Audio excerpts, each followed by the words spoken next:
It's in my roots to work as hard as I do. Been on the money train looking for more better blues. Them school days, no class act, I was breaking all the rules. Life's a boomerang and I had nothing to lose. Another boy in the hood is how it come across. I feel like Dr. Doolittle, but the money talks. They yelling he got game, I'm not the wonder ball. This just some fresh soul food for every one of y'all. Yeah.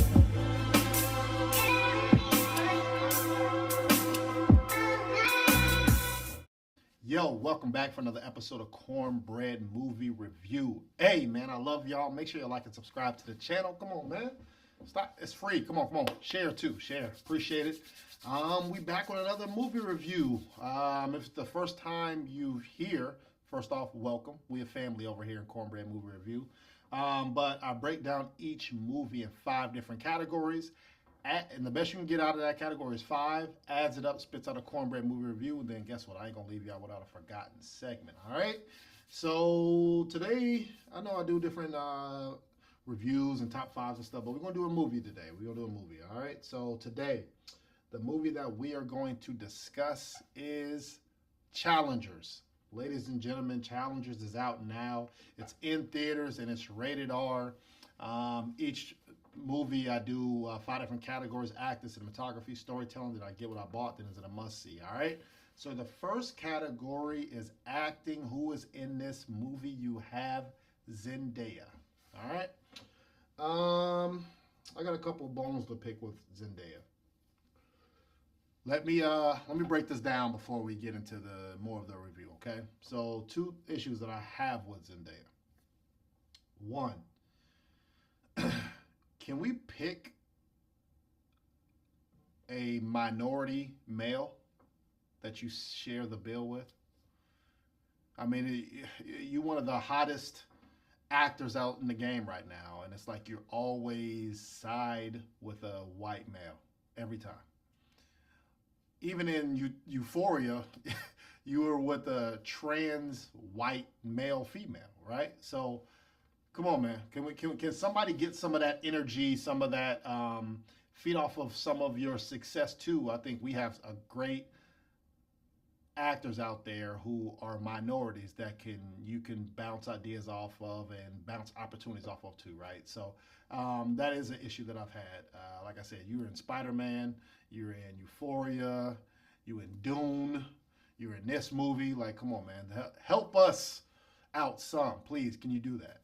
Even if you checked your catalog, I think you have like one movie or one show where it was one African American male that is your counterpart, right? That you're in a relationship with or you share the screen with. All right, so that's one issue I have. Another issue that I have is you're being sold as Batman, but every time on the screen you're Robin. What I mean by that is you're putting people in the seats. Zendaya, you are, right? People want to come see you. But yet, when I'm watching these shows, just like I named, like I said, Spider-Man, $1 billion, right? Box office. You're second. You're the B-side. Dune, you're the B-side. Euphoria, you're the A-side. But if you watch Euphoria those 2 seasons, her acting isn't, she's like just another character, to me. Now you watch this. She's low-key the B-side, even though some of the storyline is with her. So that's 2 things I've been having issues with Zendaya. I say all that to say she does a great job, though, in acting, though. That I'm never going to be biased in how I feel to what she actually did. So this movie killed it. She plays an individual who's alpha, prodigy, tennis player, doing her thing, wanting a little bit of attention on some things, but then something happens. So she's battling with the inner of family goals, aspirations that I have, but also dealing with the dynamic of I couldn't accomplish it. And I'm still confused, I'm still growing. So she did a great job. Other characters in this movie, you have Mike Feist, I think that's how you pronounce his name, and Josh O'Connor. So those 2 individuals play the other tennis players, right, that you see on the trailer of friends growing up fighting for dominance. Some will have that killer instinct, some don't, but some are better, some aren't. You get every emotion with these individuals, right? Love, you feel hurt, you feel support. So their chemistry, all three of those people, their chemistry, top notch, man. I think they did a great job in that. Acting's very well, so low key a little too well on certain scenes. So, so for me, acting's gonna get a 4 out of 5 from those three. Those really are the three in the show. Sometimes there's some supporting cast around them, but those are the three main characters from this movie. All right, so acting's gonna get a 4 out of 5. Next category, cinematography. So this movie is 2 hours, lower budget, right? $55 million to make. I think they only went to 2 locations. You got California, which is, and they went on Stanford's campus, the University of Stanford, and then New York as well. So you bounce around with that. Speaking of bouncing around, the years are from 2006 to 2019. So you have a 13-year difference that's going on in the timeline. The bouncing around is good, but some cases it's not because it's a lot of movement. Even when you look at some of the old years when they're in this, they're like, all right, the radio communication, or you have phones or music. They kept it true to those times back in 2019 or 06. So I really like that. This is a tennis movie. The stunt doubles they were good.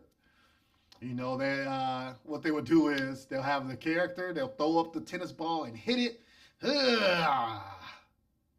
All right, cut. Then when they actually start hitting it, the camera zoomed out and you only see their back. So they're real tricky with the stunt double. So I thought that was pretty funny with me. So it wasn't noticeable, but it was noticeable that they were zoomed way out and you kind of did an overcast of them playing tennis, but you don't really get to see who it is. I don't know if those actors really could play tennis or if they practiced it. So that'd have been nice to know. So other than the action scenes with tennis, it was great.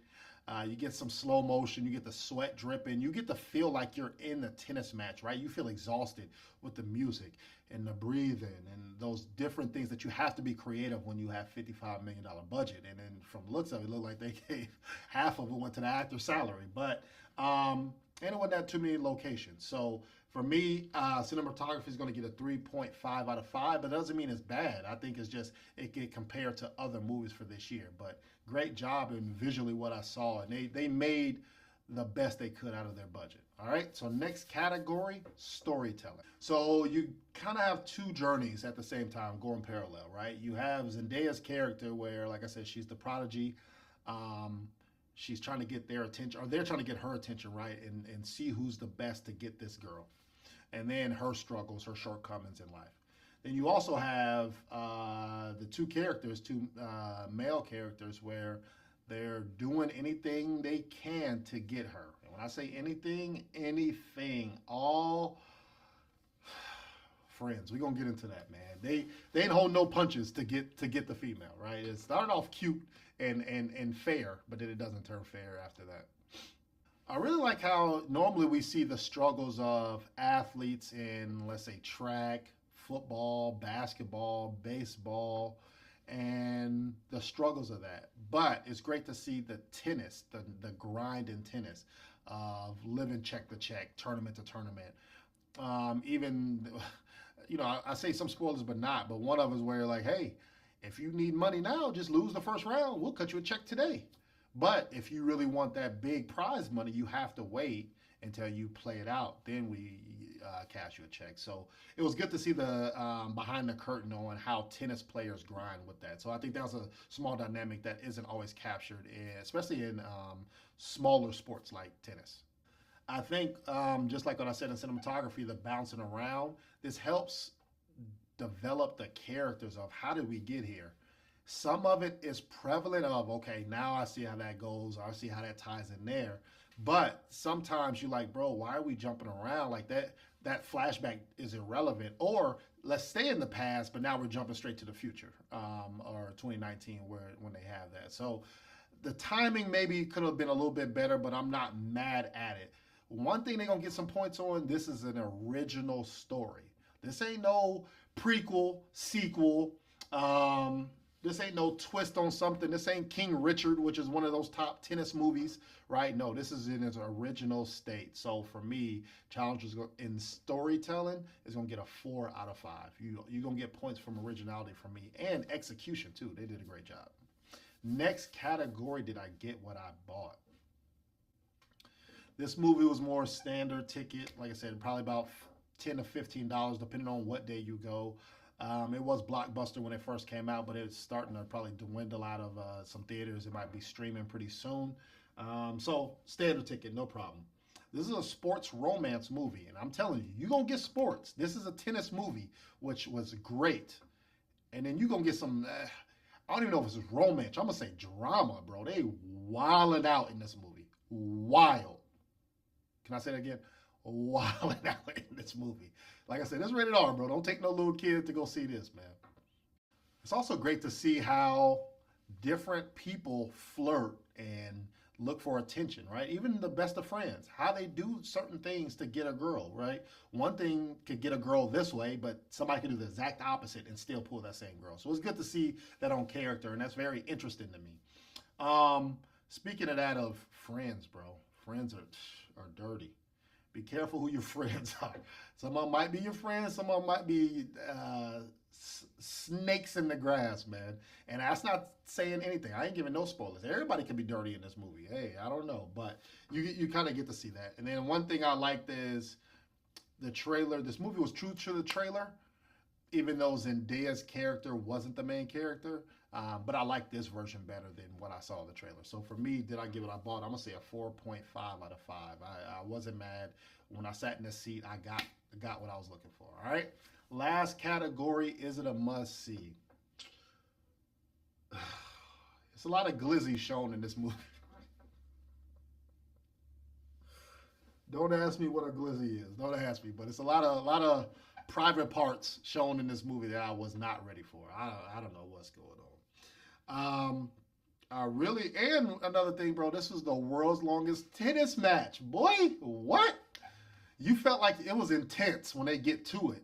But they just having tennis matches and you waiting, and then they go to the scene, and then come back to the tennis match, they go to the scene, come back. So it's a long tennis match, but it's also microcosms of what's going on in the movie. And there's some dirty symbols that they doing too. I don't want to give everything away, so you know what I'm talking about if you've seen it. Also, shout out to my guy Javier too, man. Shout out to my guy Javier. I would also say if you are having a relationship problem, if you're jealous, or if you're having trust issues, don't go see this with your significant other, because this movie is going to magnify and break all that down, and it's going to trigger some of y'all, man. So for me, is it a must-see? I'm going to say a 4 out of 5 from me. So overall, Challengers receives a 4 out of 5 from Cornbread Movie Review. Check out the 2024 movies. All right, see where it stacks up. Now that brings me to the Forgotten Movie segment. What's a forgotten movie? Thanks for asking. It's a movie that you forgot about, you never heard of, or you definitely need to double back and watch. And today, ladies and gentlemen, I got a goodie for y'all, and that movie is 12 Years a Slave. Yes, this movie came out in 2013. Chiwetel Ejiofor, maybe that's how you pronounce his name. I don't know. Don't write in the comments if I said it right or wrong. But this movie was everywhere. Obviously, this was the time of the slave movies, and everybody was making a slave movie, right? Uplifting movie. But this one stood the test of time. It is rated R. It's a historical drama. Make sure y'all check out 12 Years a Slave. Make sure you check out Challengers, and I'll be back next week. Holla at your boy. Peace.